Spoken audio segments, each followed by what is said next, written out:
You have reached the Geek Elite. Good luck.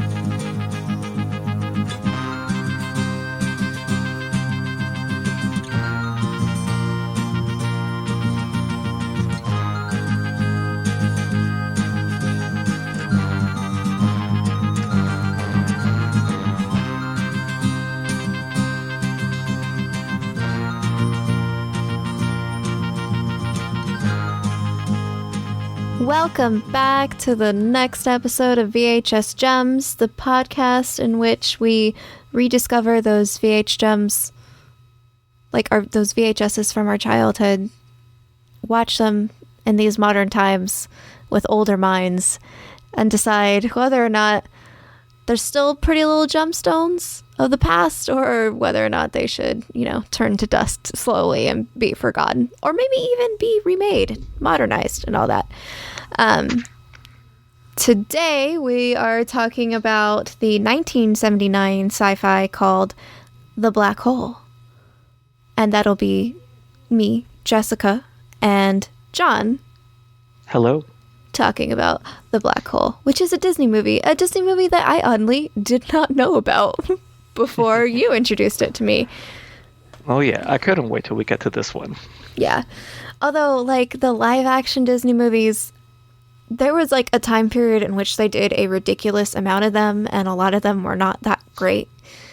So a lot of them, even by Disney people, get forgotten or tossed away.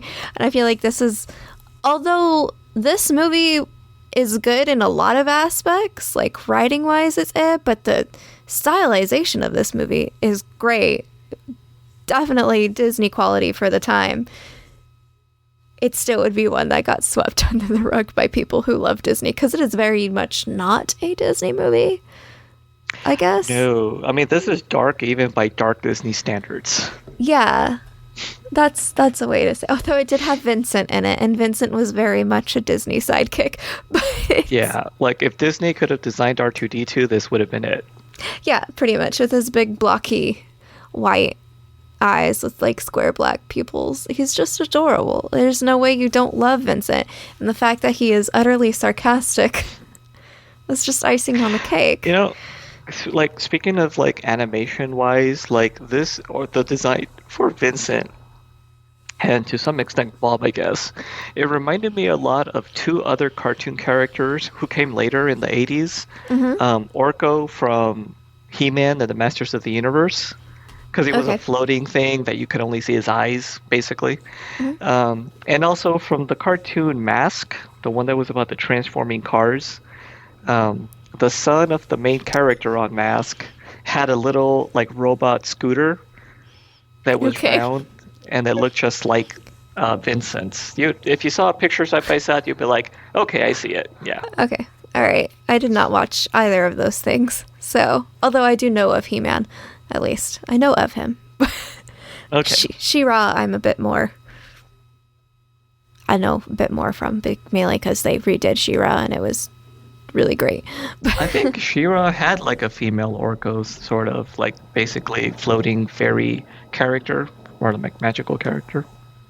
But that's neither here nor there. Okay, that is neither here nor there. Yes, we are talking about 1979's The Black Hole, a movie about a black hole in space. Quite literally, yes. Yeah, in the time in which black holes were still just theory. Although, to be fair, they didn't really prove black holes till 3 years ago. I think they finally proved that black holes exist. They were finally able to see what one looks like. They were pretty much theoretical up until that point. Yeah, the picture of the black hole, that was a few years ago. I don't know, anything you want to say before we get into the movie itself? Yeah, this movie felt like it was trying to be a lot of different sci-fi movies. It had a lot of mixed in tropes. I don't know that it succeeded at any particular one. Instead, it just kind of, in my opinion, it became this weird, beautiful mess of a movie. Yeah, it's a weird, beautiful mess of a movie.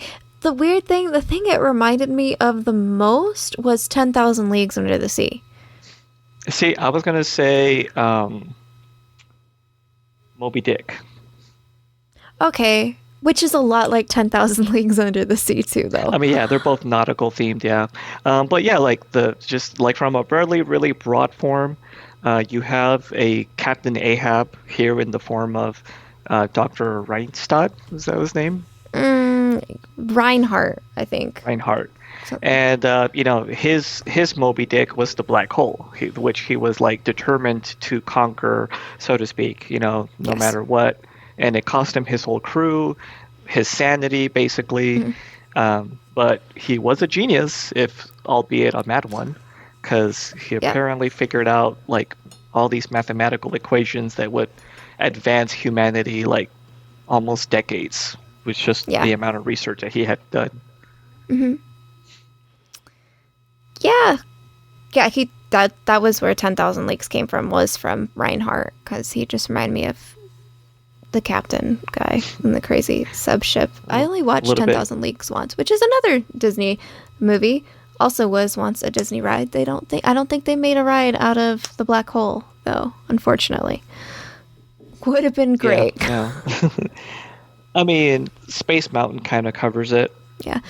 You get the same thing.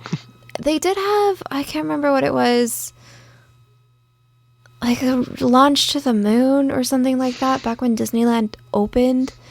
I feel like it was a video of you launching into space or something. I can't remember how it worked, but they did, Walt Disney himself was very interested into sci-fi and exploration of space.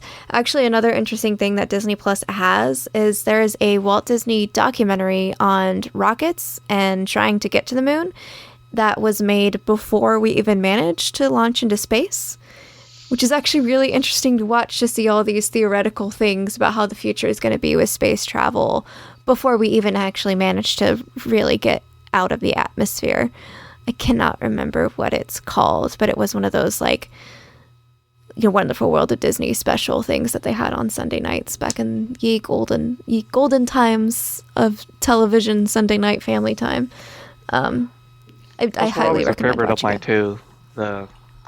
Those videos where they would show you in the future you'll have like the kitchen with all the automated things, and I liked all those kind of, I guess you could say, promotional or like wishful thinking of technology kind of videos. Those were cool. Yeah, and it's a lot of wishful thinking technology, but it also had a lot of like actual rocket launches that were happening at a time that were failing at the time because we couldn't quite get how to launch. Keep it straight was the biggest thing. So you just see rockets explode or fall and land, and it was fairly interesting old documentary. Just one of those fun random things that I find on Disney Plus all the time because I am always on Disney Plus. But in 1979, Disney made the sci-fi The Black Hole, and it starts out with a wonderful fanfare orchestra piece on a black screen that lasts for about 2 minutes. 2.5. I had to time it because I'm like, what is going on here? I do like that I had started it and I was probably 30 seconds in watching this black screen of fanfare, and I'm like, okay, what's wrong? Like, do I need to go into my settings? Do I need to refresh? What? And you had just texted me, oh, hey, by the way, there's 2 minutes and 30 seconds of a blank screen with nothing but music. And I was like, oh, okay, this is supposed to be happening. And I just went skip. Yeah. Although the fanfare was good, but I probably must have started it like a minute ahead of you, like coincidentally. yeah. And I'm like, okay, calm down, movie. We know you're not 2001: A Space Odyssey. You don't have to try this hard. Yeah, because it also had, the first opening shot is just of the stars, the Milky Way, it looks like, and then their space station, what was it called? Palomino, there we go. Palomino coming in from the side, very slowly, and you just hear the people talking about whatever their trajectory is and that they're getting close to a black hole. And then... Yeah, that's a huge gravitational well being picked up by the scanners. The robot Vincent, who is never really specifically stated as being some kind of advanced AI, but boy, does he have a personality. He's got a massive personality. I love his personality. I definitely do feel like he has R2-D2's personality. And that, like... R2-D2 could talk, this is what he would be saying. Yeah, pretty much. Only I do feel like R2-D2 cusses a lot more, though. But oh, yeah. That is the running joke. That everything he says is a cuss word. That's why he's always bleeped. Yeah, that's true. I would actually believe it, though, because I feel like if I was R2-D2 going through all this crap with the Skywalkers from the beginning, I probably would be like, you dumbasses, why am I here? Like, why do I have to constantly fix your problems? You know what? Kind of tying back to R2-D2, he does exactly that same role. Like, he does the whole going outside into the hull of the ship and does like repairs just like the R2 units in the Phantom Menace do on the Queen ship. I was like, hey, they copied. Wait, actually, technically, Black Hole did that first, even though that seems like it's more something that would happen in Star Wars. But yeah, that was a interesting little sort of reverse callback. Yeah, it was. And that was actually my favorite thing of those prequels, was getting how R2-D2 got wrapped into everything. It's just like, I was just the droid that didn't get shot off of the plane. I mean, think if it would have been one of those other ones, how things could have been drastically different. If it was R4, I'm just kidding. Yeah. His head would have blown up eventually. No. Actually, I gotta say, and this is gonna be a tangent, but my favorite droid was R2-D2. It might be Chopper now from Star Wars Rebels, because Chopper has even worse of an attitude than R2-D2 when it comes to saving the day. He's literally like, no, why? Just if you got far along in it, you may or may not like HK-47 from Knights of the Old Republic. Oh yeah, no, I did not get far into it. Yeah, once you meet him and he becomes part of your team, he's probably one of the best aspects about the game, writing-wise, because he's a droid and he hates like living organisms, but he has to behave, so he does a lot of like kind of like backhanded compliments to people. I think I do remember him actually. Yeah. Okay, yeah, like he's a great character, and yeah, that's it's a different kind of droid that you don't really see often in the Star Wars universe, and it's really well done. Oh yeah. So, yeah, you get introduced to this adorable robot, and then you get introduced to the people of the ship, who are trying really, really, really hard to act like they are in zero gravity, and it is really, really, really not working out for them. They're literally just like occasionally bouncing up. Just. I was like, you can almost see the wires with how clear the image is. Yeah. That's another thing we should say too, is that when unearthing these VHS gems, there's got to be a way to change the filters or the settings to blur it up a little bit. Yeah. Can I have that this resolution in standard down to 480? I can't see the truth of these lies. Please. Yeah. Although I will say this one did look really good in HD though. Like there were a few shots, I mean the acting and stuff wasn't that, but there were a few shots that I was like, wow, they really improved this, and this really looks really good. Like, yeah, there was some matte shots that actually do look really impressive, like what to give you the scope of the inside of the ship, which we'll get to at some point here, I'm sure. But yeah, the whole design of a lot of the it was called the Cygnus, I want to say, was the Captain Reinhardt ship. Yeah, something like that. I don't think I actually wrote that one down. Yeah. I only know that because, like, according to some information I looked at, kind of supplementary, Cygnus is the constellation of the Swan, which I think the first black hole was discovered in, or the evidence of a black hole was discovered in. So that was sort of a callback to that. All right. Cool. I did not pay attention to that. I will say this is a movie that kind of a lot happens in it, but also not a lot happens in it. Yeah. It's a lot of like I walking said, around. they throw a lot of details at you about what happened, but ultimately, it's just about going basic. through a black hole. Yeah, it's pretty basic of a story. So the ship is coming up on a black hole, but in that black hole is another ship, a bigger ship, Captain Reinhardt's ship, and it's kind of just going around it. I assume, from what I was understanding, I assumed it was matching the gravity pull and orbiting the black hole, which I think is a possibility, because if you don't get to, there's like a bubble of like safety. In fact, there's the character Kate, the one female character in the entire movie. Kate, she says something like, when they get closer to Reinhardt's ship, she says it's like we're in the eye of a hurricane because the gravity force stops. Everything stops shaking and everything's calm when they're near his ship. Basically. Another thing about Kate you also learn is she can hear Vincent and talk to the AI. I mean, they don't say he's an AI. I assume he's an AI. He's like an AI before you know what AI was. She can talk to him through ESP, through the mind. Yeah. So that's how ESP works. You can telepathically communicate with a robot. Yeah, but that was such a weird side plot and such an interesting thing to me because at first I thought, wait, is Kate like a really superior android? But I was like, no, she's clearly human. And then I was like, wait, did humans evolve to have ESP?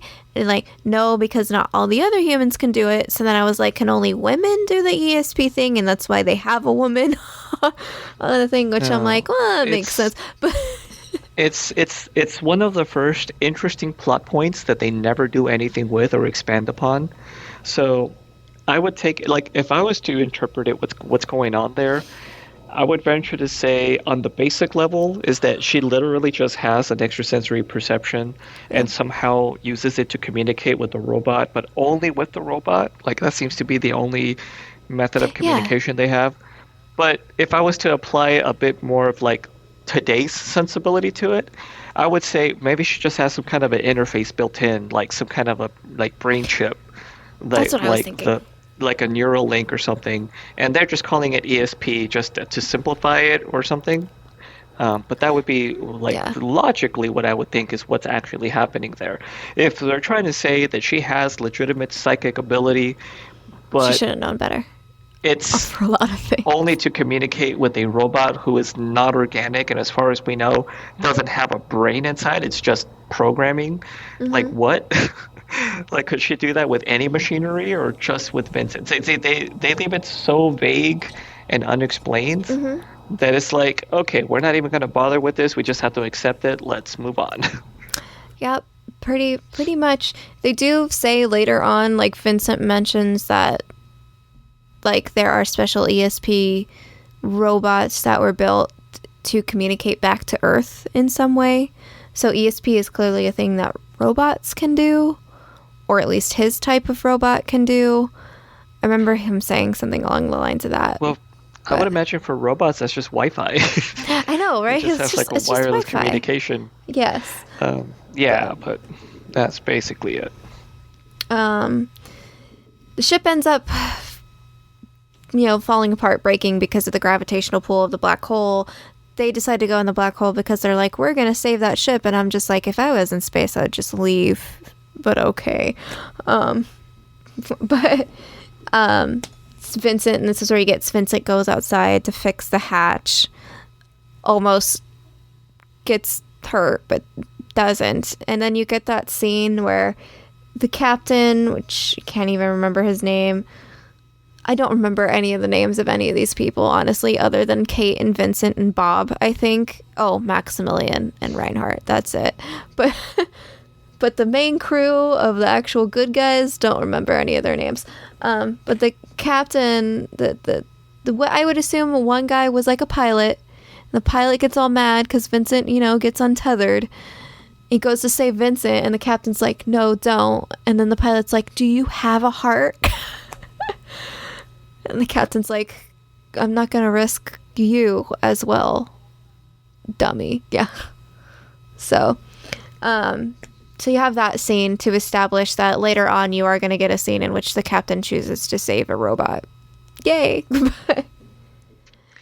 Yeah, well, because I think it goes both ways. I think at one point the robot also saves Yeah. the pilot at some point. But yeah, so just to kind of round out the cast here, in the crew of the Palomino, you have Captain Dan Holland, who's played by Robert Forster. That's what it was. He was big in the 70s and early 80s, kind of dropped off, and then he got a mild resurgence thanks to Jackie Brown by Quentin Tarantino. Oh, okay. You have Dr. Alex Durant, who's played by Anthony Perkins, most famously known as Norman Bates from Psycho.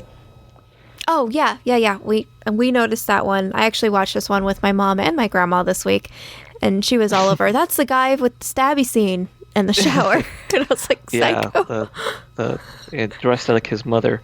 Yeah. And then you have a few, the remaining characters. You have, I guess, sort of a renowned actor for his time, but I don't really recognize him from anything else. Maximilian Schell, who plays Dr. Hans Reinhardt. Yeah. He was always and a bad then- guy and stuff, if I remember correctly. Yeah, he has that look like he would play bad guys. Yeah. Then you have Joseph Bottoms plays Lieutenant Charles Pizer, that's the pilot. Yvette Mimieux plays Kate McRae. And Ernest Borgnine plays Harry Booth. Now, Ernest Borgnine, I know he's an actor who's been in a lot of things. I can't name anything off the top of my head, but he just feels like he's one of those actors that's been in like a ton of things. Yeah, he's always like a side character role. He definitely has that face. Like, I kind of want to recognize this, but I don't quite recognize this.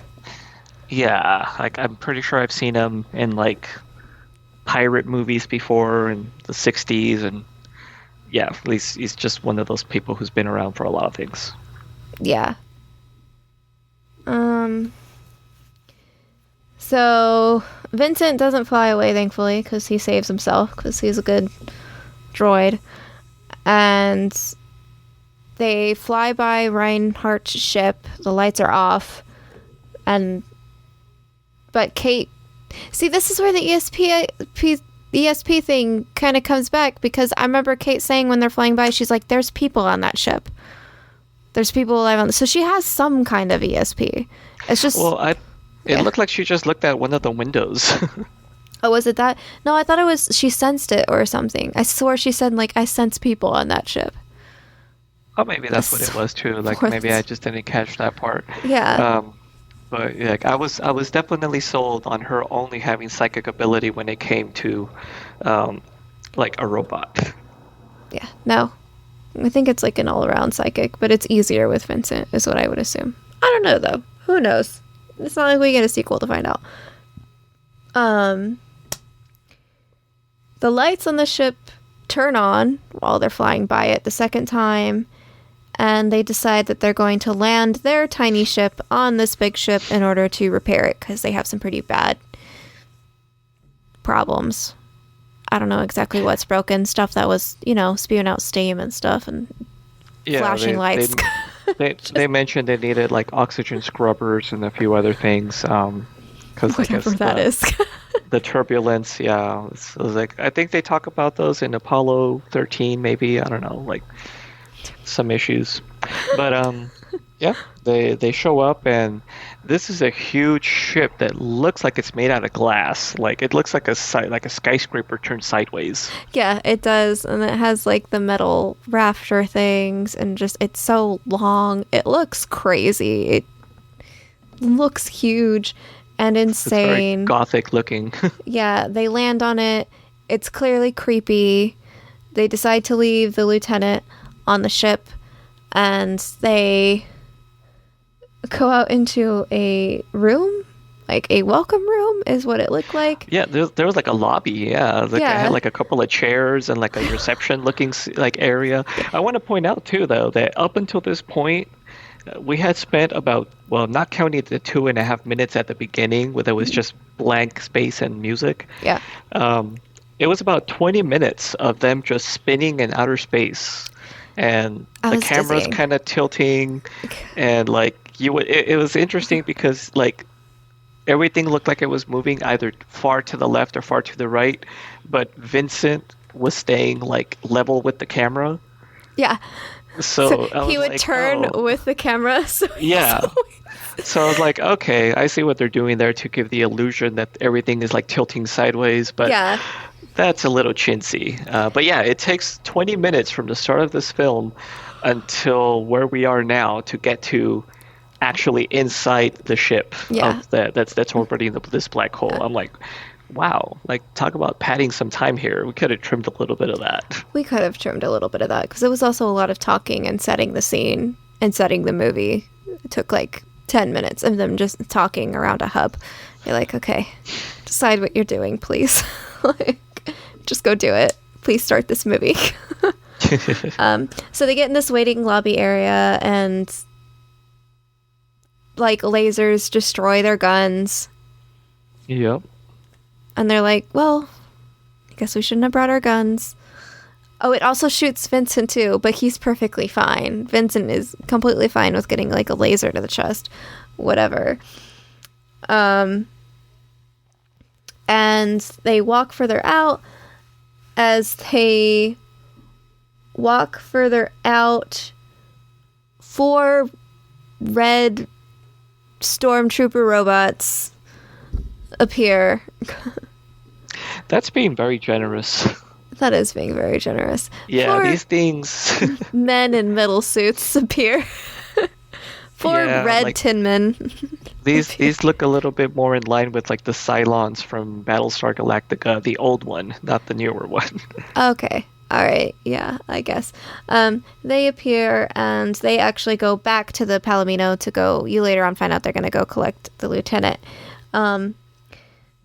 Meanwhile, the other humans, they're getting on a tram, I guess. Yeah, It's like a subway tram thing that goes through a glass tunnel of doom. Yeah, it looks like I mean, it definitely looks like a ride that would be in Tomorrowland that like kind of takes you through some of those lighted tunnels. Oh, it looked like a lot of fun. This is where you get that like Disney animation creeping into it too, because the tunnel was clearly animated in a way, and the outside stuff was animated slightly, not in a way that looked very overly animated. It still blended in well, but because Disney was at the time really good at doing that, but still clearly an animated tunnel in order for them to make it. It still looked cool, and it still did look like it would make a really fun ride. Probably the movie wasn't popular enough to do that. Just come up. No, Yeah. I'm pretty sure it bombed if we're skipping ahead a little bit here. Yeah, probably. They go and they enter a big room with a bunch of TVs and buttons and a bunch of robotic people, which like later on you do find out are actually robotic people pushing all those buttons, and they're not convinced there is any humans on board. And then Reinhardt literally just like, what do you mean no humans on board? And there he is, Captain Reinhardt, just making a dramatic entrance. I think as Harry says something, Reinhardt's always crazy with his entrances or something like that. Yeah, he likes to make a dramatic entrance. Yeah. And then with Reinhardt is the evil robot, Maximilian, who was obviously evil from the start with his big shoulder blades and his very intimidating helmet and his spinny arms. Yeah, he's got what looks like salad chopper extensions on his arms, Yeah. basically. Exactly that. Maximilian like basically tries to kill them like instantly, and Reinhardt's like, no, they're our guests. We treat them nicely, Max. And Max is like, okay, I don't trust him. And then they also bring in the lieutenant. The 4 other sentry guys bring in the lieutenant at that time. There's a lot of talking. I didn't write notes on what was being said. A lot of what was being said was not important. Just know Reinhardt is a little cuckoo. He's decided he wants to... Oh, he also... I forgot. Kate said that her father was apparently stationed on the ship. Yes. I did not catch that in the original opening part. She asked Reinhardt, where's your father? And he's like, he did. And she's like, okay. Well, Basically. I guess to summarize that whole exchange, basically it was like, why are you out here and where's the rest of your crew? And Reinhardt basically said, oh, well, our ship started getting pulled into the black hole, so everyone abandoned ship. I chose to stay behind just, to see if I could salvage anything. And everybody says, well, the crew never made it back home. And Reinhardt acted kind of shocked. It was like, oh, well, that's a pity. Oh, by the way, I figured out a mathematical formula for keeping the ship like safe from the pull of the black hole. And I'm close to figuring out how to go through one without, the ship getting crushed. Yep. And that basically is the entire, what felt like a 20-minute conversation between them all trying to figure out what's going on. Yep. And like, oh, also your dad's dead.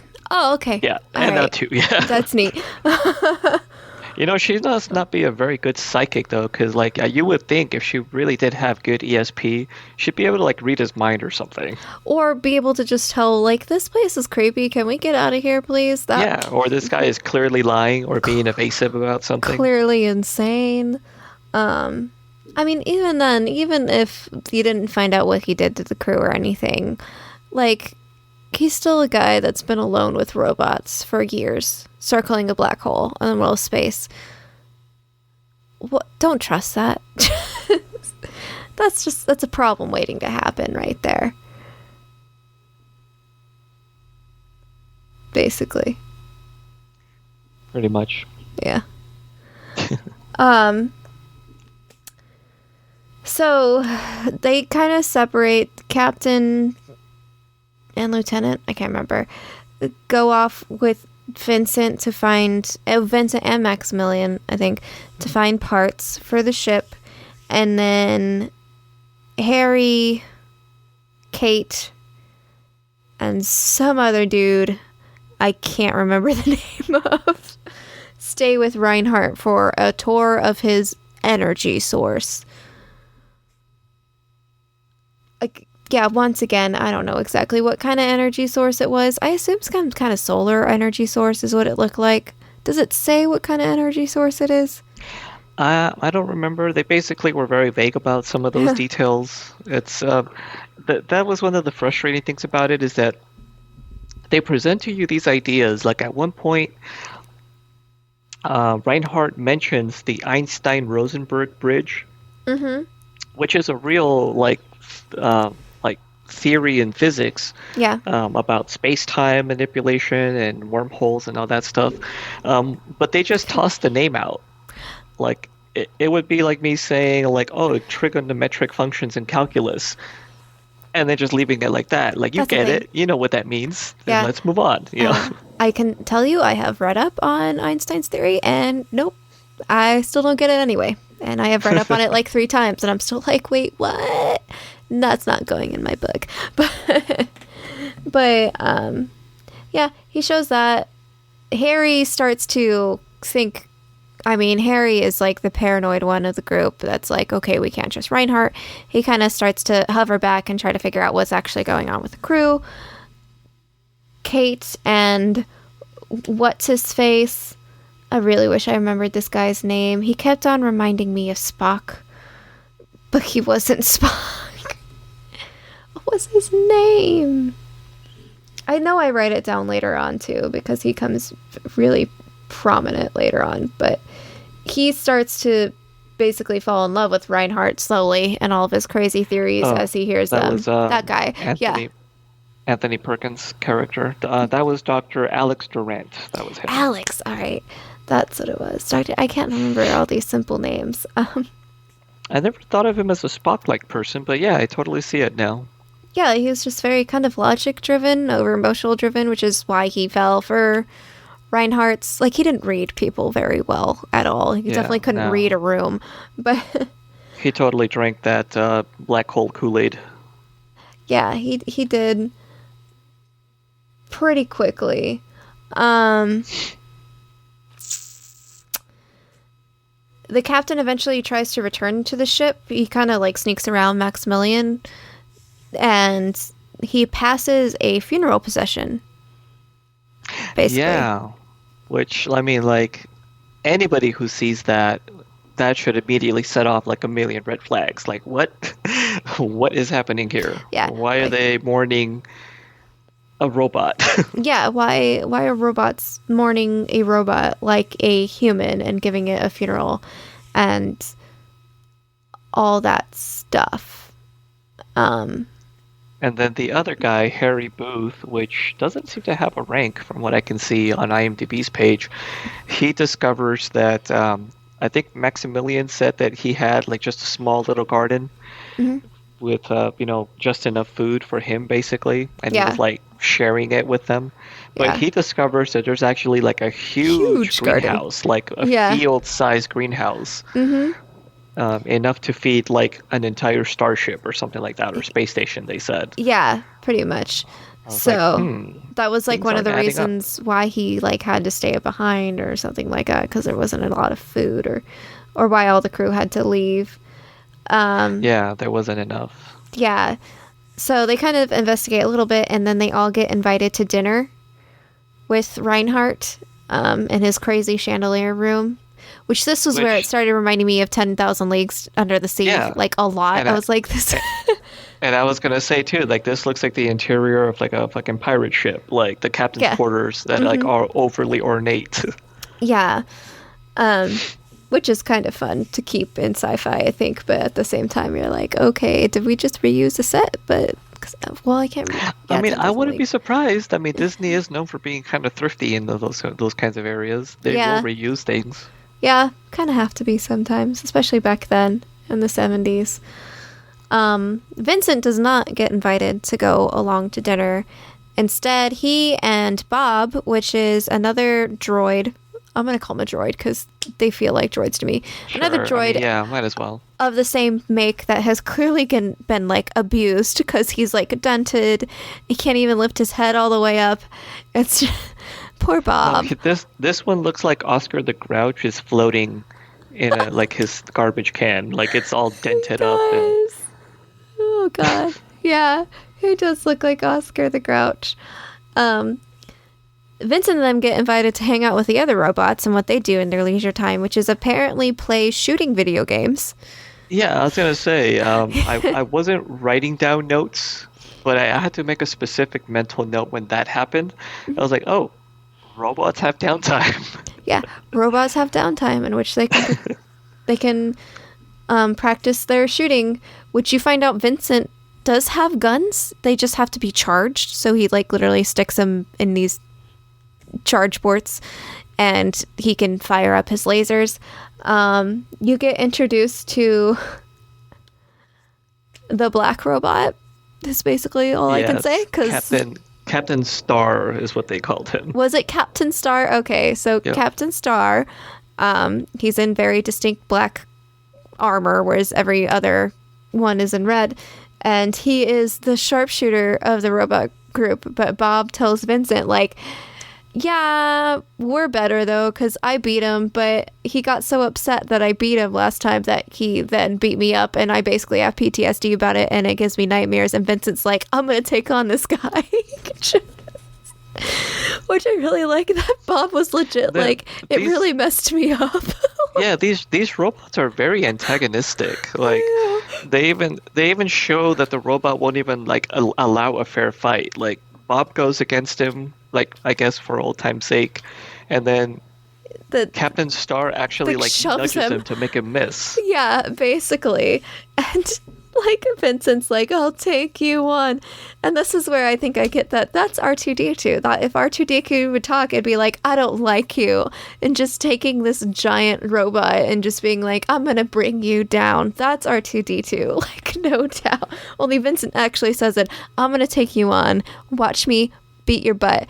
And not only does Vincent beat his butt, but he does a crazy flip move and ricochets his laser to hit Captain Star in the chest, and he spazzes out and dies.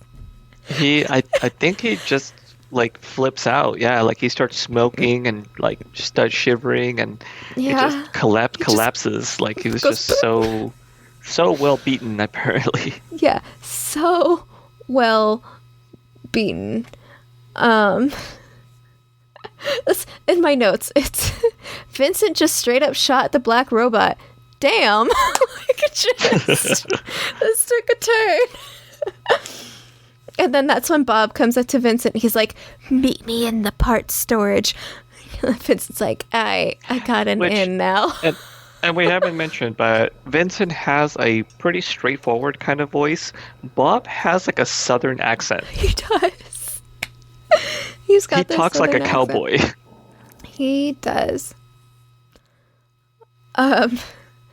So while this is happening, Reinhardt is now explaining how he is going to go through the black hole, that he has charted a course, and he basically wants to see God himself. That's pretty much what he says. I'm going to know all the things because I'm going to go through a black hole. And I'm like, I don't even think that was theory back then. But all right, sci-fi, you do your mumbo-jumbo bullshit. Yeah. And he says he wants the Palomino to track his journey. So not to follow him, but to somehow track him. I don't quite understand how that works. Being that light can't even enter through a black hole, which I think we knew at that time.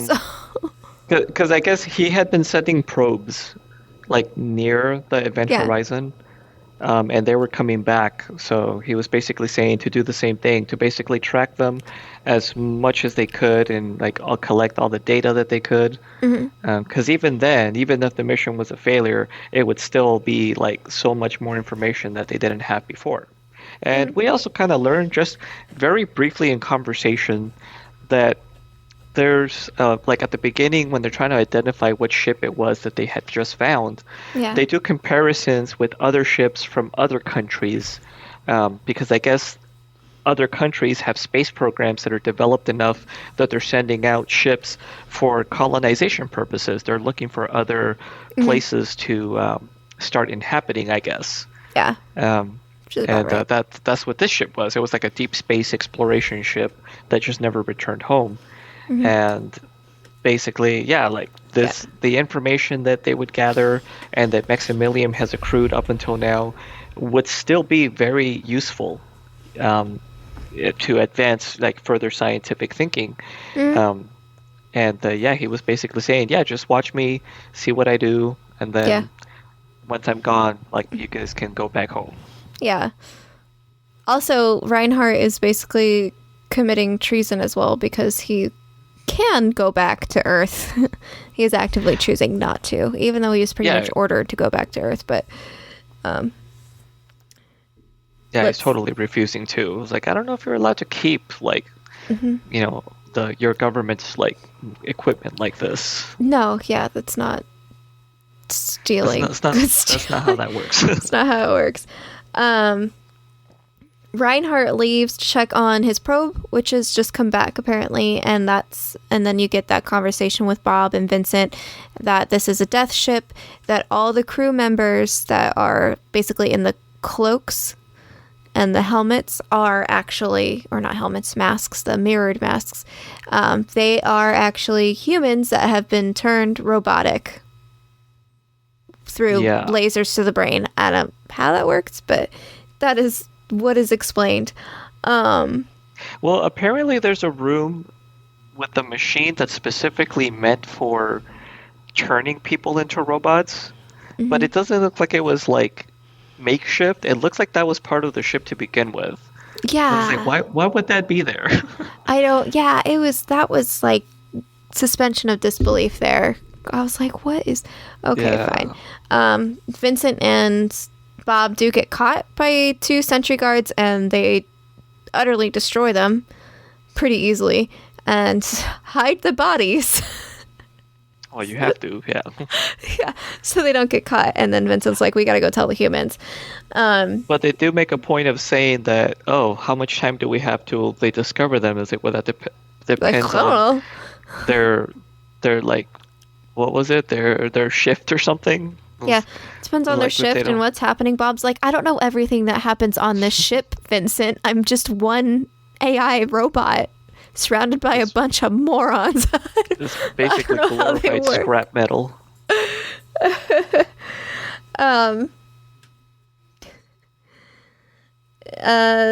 What is it? They dump the bodies, and Vincent tells via ESP to Kate that he needs to talk to Dan on the Palomino.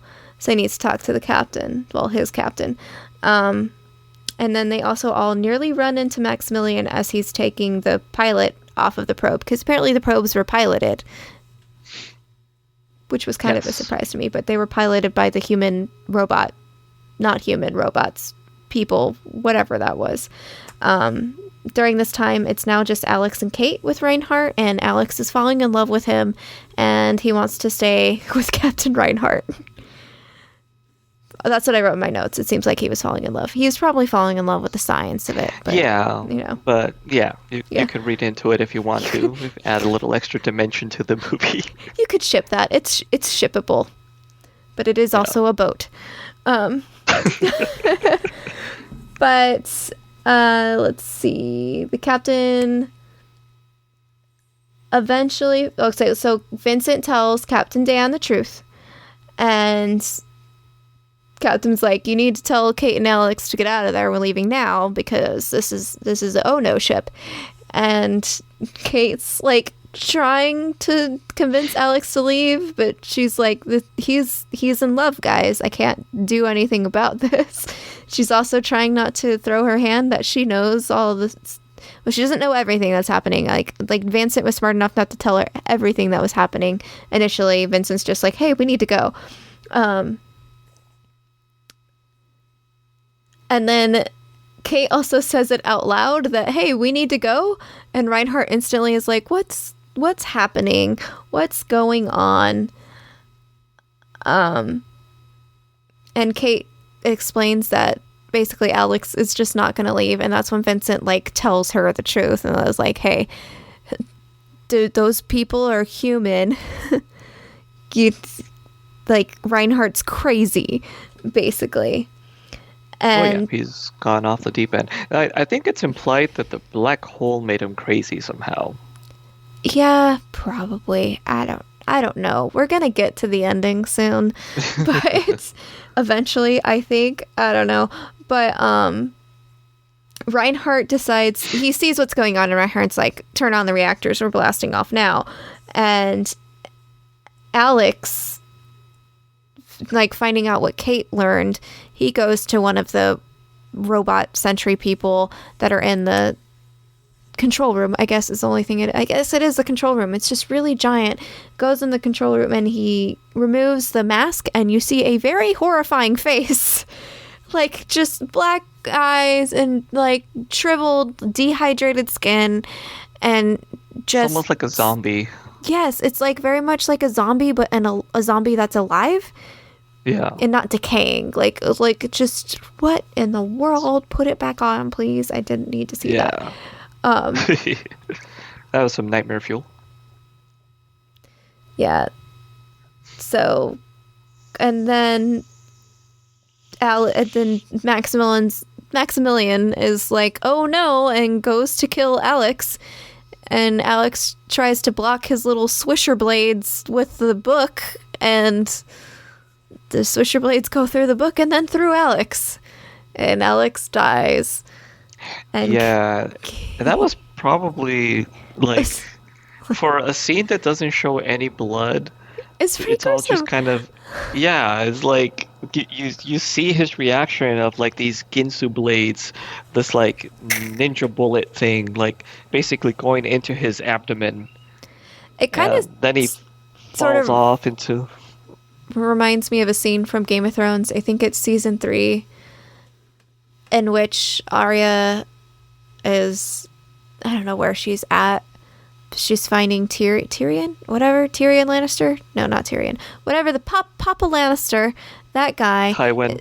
Yeah. Oh, Tywin. When she gets taken and the to bucket, Harrenhal. Yeah, and they do the bucket with a rat inside a bucket and light the fire. That's what it reminded me of, which is just... Yeah. I think that was midway through season 2 is when she gets taken there and the rat thing happens. Yeah. Yeah, that's you don't see the rat, you hear it, you see the expression on the person's face, and it terrifies you. And now I have that scene back in my head, so I don't know why I only said that out loud. But it's just torture is mean. I think it was during this scene too that Reinhardt says something kind of interesting where he basically says to, what was the doctor's name? Kate? Kate. Yeah. That she says, protect me from Maximilian. Oh. Do you remember that? Yeah, so that's where I'm saying she has actual ESP. It's just not great because she knew Maximilian like switched that trigger and was like, okay, I can kill him now. Like, I'm gonna kill him. And I guess, but yeah, like, he does it's block so vague. Kate from it, and Reinhardt stops Maximilian's clearly gonna also kill Kate, but Reinhardt is like, no, one is enough. Take her to the hospital. Which the hospital is the place that turns people into robots. Yeah, that's what that was. Yeah, but thankfully she's got ESP, which Reinhardt apparently forgot and kept her conscious. Well, maybe her ESP works even when she's asleep. So Vincent knows everything that's going on. Vincent's like, Dan, we got a problem. Alex is dead. Kate's going to the hospital. We got to get the hell out of here because he's already launched this thing into the black hole. Like, yeah. And Dan's just kind of like, God damn it. And I guess from that point on, it just becomes one big, we got to get off of this thing before we go into the black hole.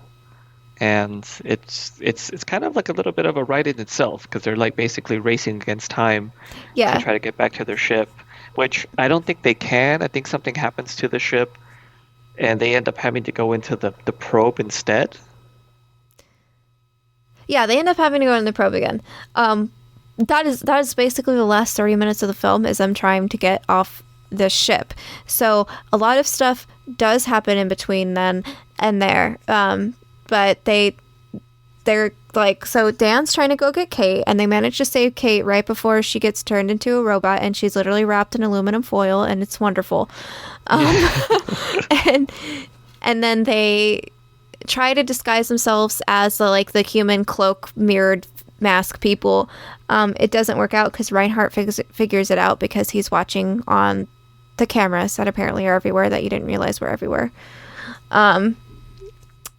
Then you have the standoff of Kate, Vincent, Bob, and Dan having a shoot off with an entire row of robots, which was actually really fun to watch. They do a really cool flanking move. Bob and Vincent flank in from like a diagonal angle to shoot, and then Dan and Kate are shooting, which Kate is actually shooting, and I was like, oh wow, she's not useless. But other than the ESP thing, so that was fun to see that she actually was shooting with the boys and all that, and not just your typical great damsel in distress, although still a damsel in distress because it's still the late 70s, and it's also still a Disney movie.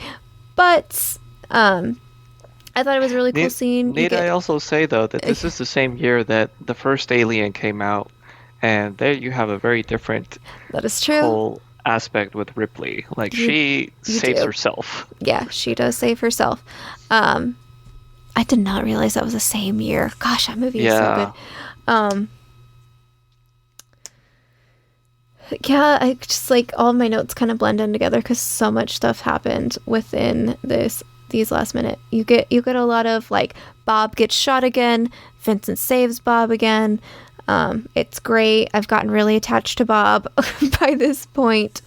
Bob decides he can't make it, so there's just leave me behind. You're skipping way too far ahead, man. Literally so much stuff happens. Because the most important thing that happens is while this is happening, Harry and the lieutenant are still on the ship.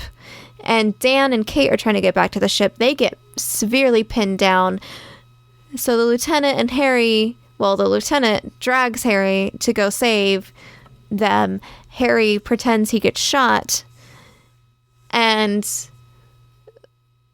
the lieutenant's like, go back on the ship, defend the ship.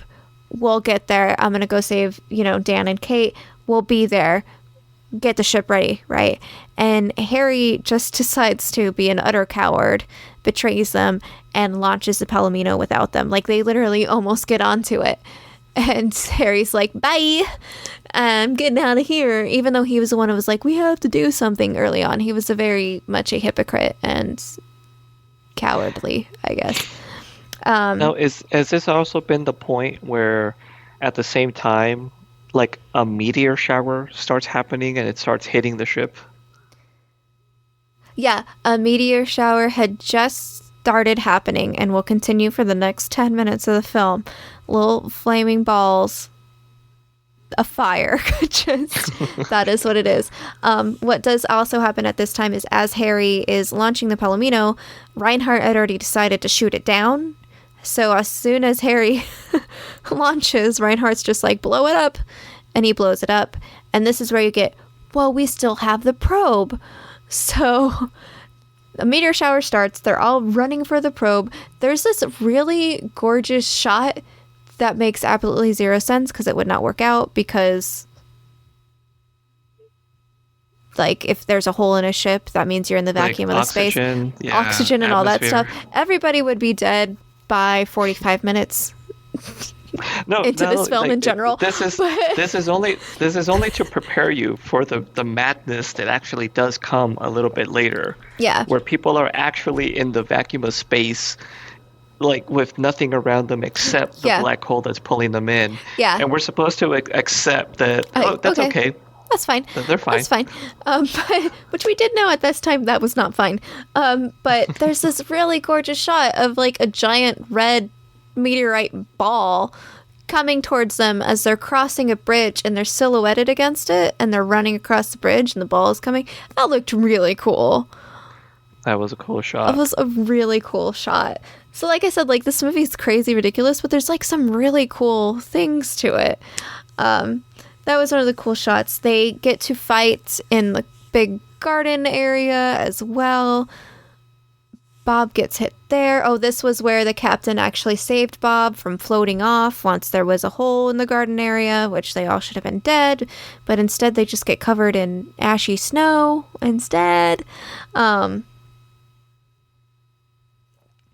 They get to the probe, and Maximilian is there. Bum, bum, bum. But Vincent is happy because Vincent wanted to take that guy out anyway.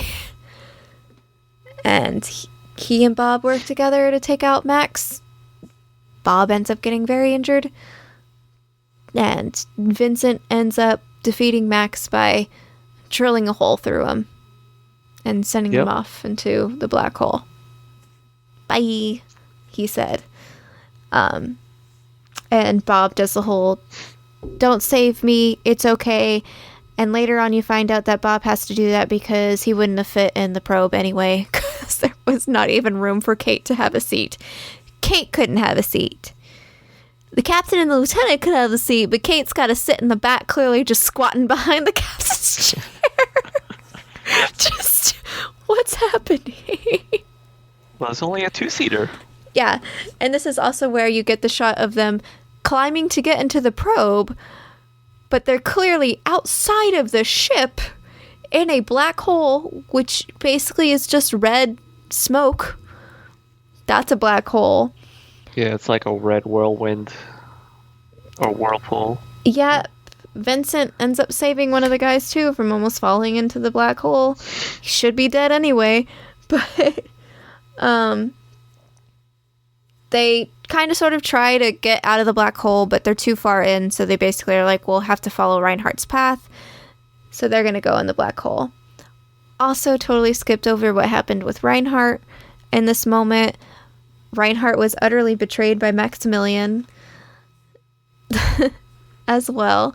In the, what is that area called? The control room. In the control room, Reinhardt, the ship is coming apart because of the meteor shower, and then also because the Palomino crashed into it after it was shot down.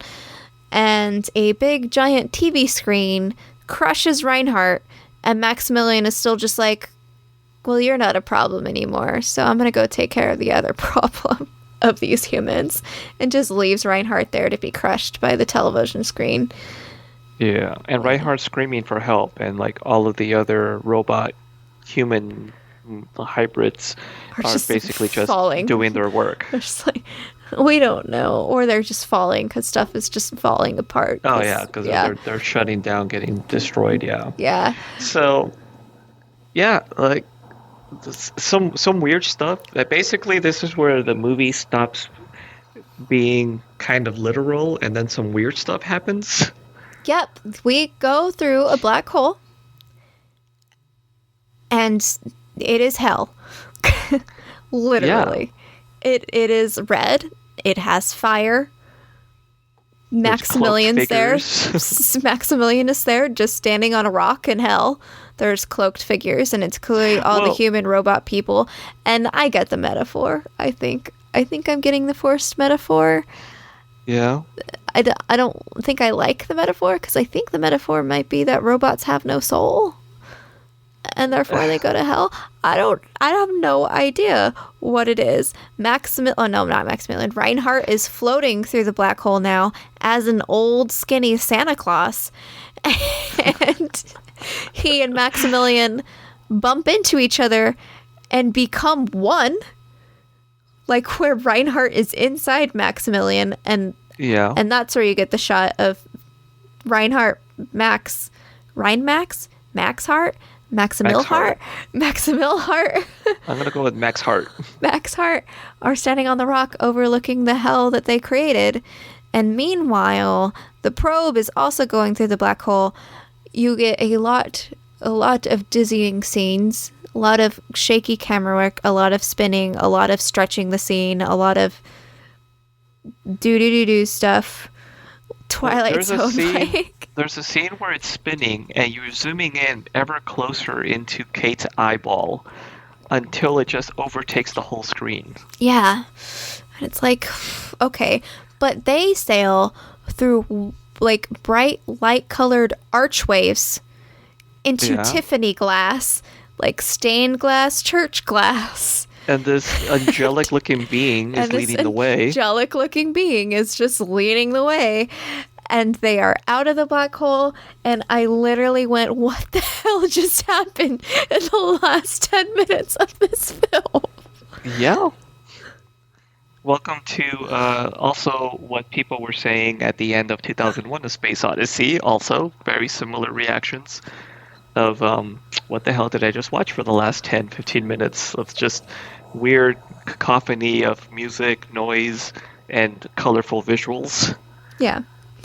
I think at the very end it's implied that they've come to another planet. Maybe? Yeah, well, no, they definitely end up somewhere. It's not clear if it was Earth or if it was a new planet. It's like somewhere on the other side of the universe. I feel like if it was supposed to be Earth, it would have looked like Earth. This is clearly a silhouetted planet with the sun behind it. Like, it's very intentionally vague, which is what makes me think it's not Earth. They have found the way to another Earth-like planet, which is what I had assumed, which is something that current sci-fi also does, is that in order to find another Earth-like planet, you gotta go into a black hole in order to get there. I do believe Interstellar did that. Yeah, and a couple other things, but that's the one that stands out in my mind. So, it was good. Even like until they went through the black hole. Like even before, even like all them not dying in space, fine, whatever. That's just inconvenient, I guess. But the going through the black hole thing, I was just like, I guess we're in hell now? And they're in heaven? Oh, but they're not dead? It's very metaphorical, yeah. What is this? This metaphor came very left field.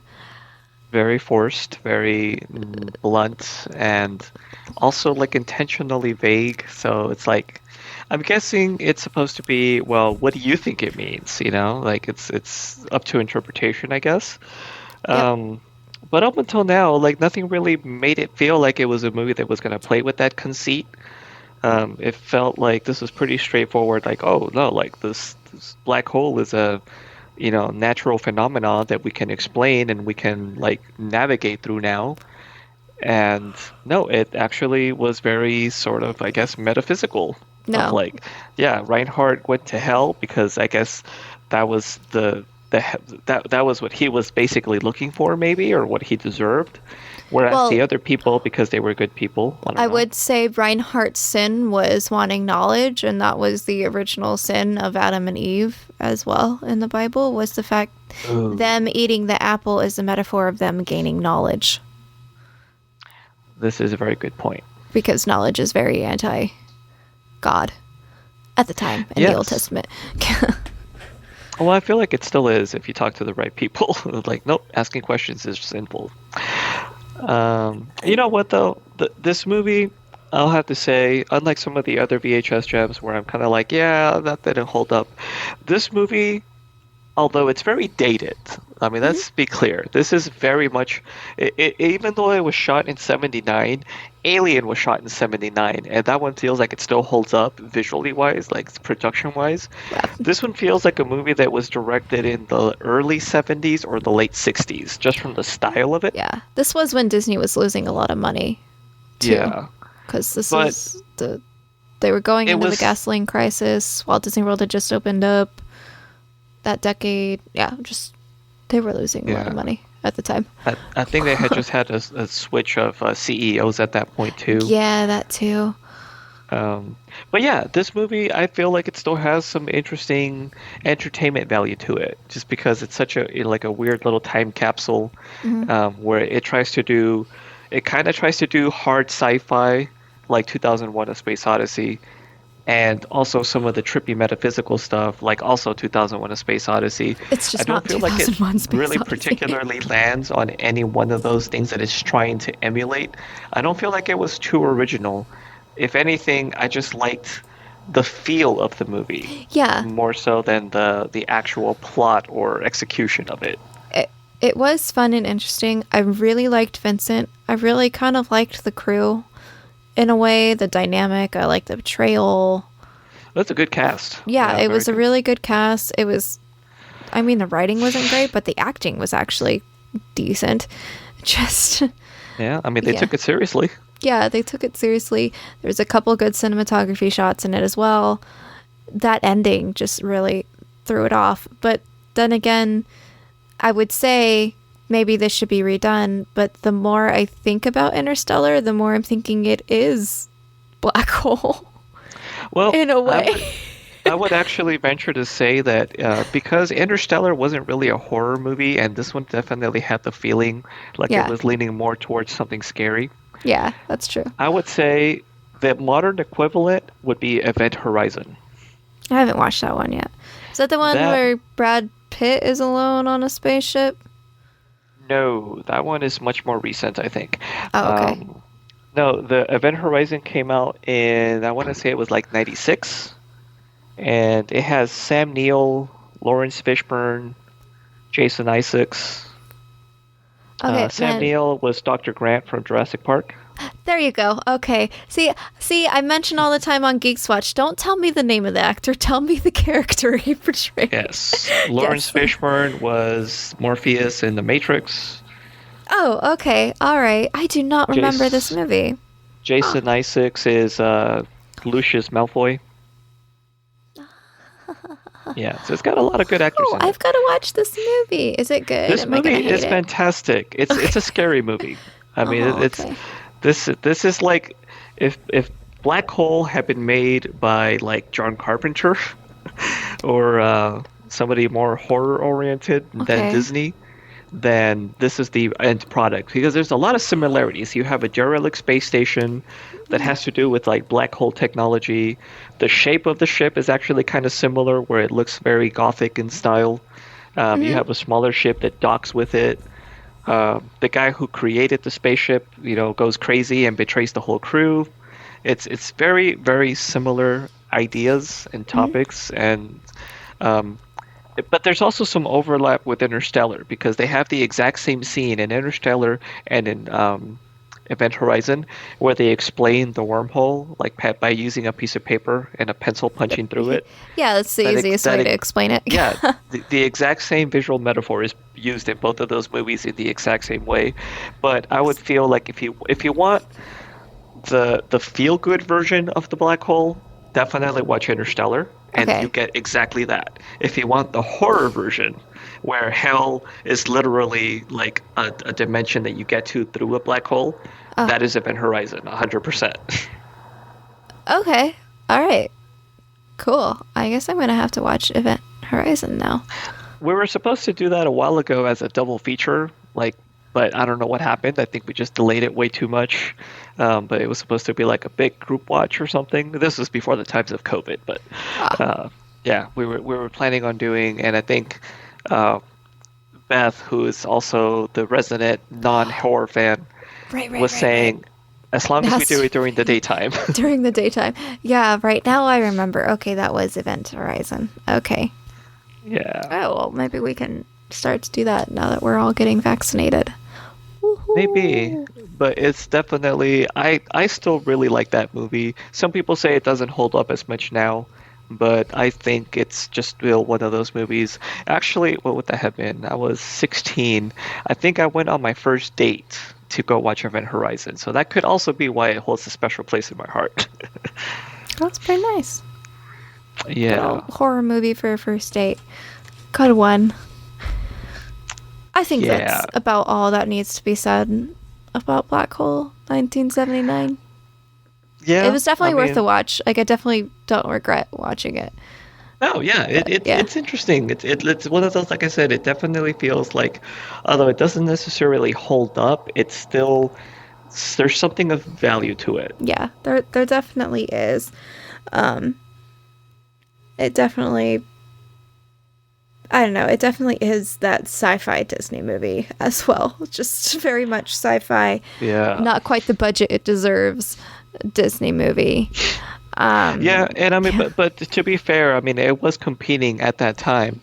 If you think about it, this was just a couple of years after Star Wars came out, which was followed by Close Encounters of the Third Kind, and the same year as Alien. I'm not sure which one of the two came out first, but they were both literally out at the same time. Yeah. And like, yeah, I feel like it just got lost in the shuffle with all these other better sci-fi movies. Yeah. That's fair. This is, I guess, kind of like the family sci-fi movie at the time,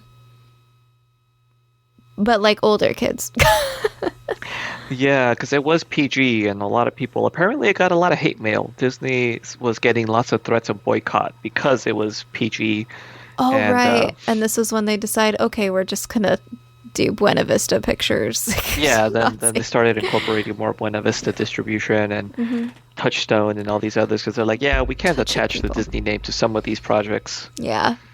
All right. So, Black Hole, a good decent gem. John, if people want to tweet to you more about Event Horizon, where they can get at you. You can at me on Twitter. I am at MagicBollocks. All right, and if you would like to discuss your favorite droid in general and their possible personalities and things that they would possibly say if they could talk, you can tweet at me as JM Bailey Writes. You can find archives of this podcast and others at geekelitemedia.com. You can also find us on Twitter as at geekelitemedia, and then we're also at geekelitemedia on Instagram and facebook.com/geekelitemedia. Don't forget to check out our Patreon page if you got a few spare dollars. You can gain access to a lot of behind-the-scenes stuff and a lot of extra content that we have on there as well. Oh, and also, wherever you are listening to, whatever podcatcher you prefer, please remember to rate, review, and subscribe at least. It is a huge help. Until then, always remember to geek out. Geek out. This concludes our broadcast. Beep.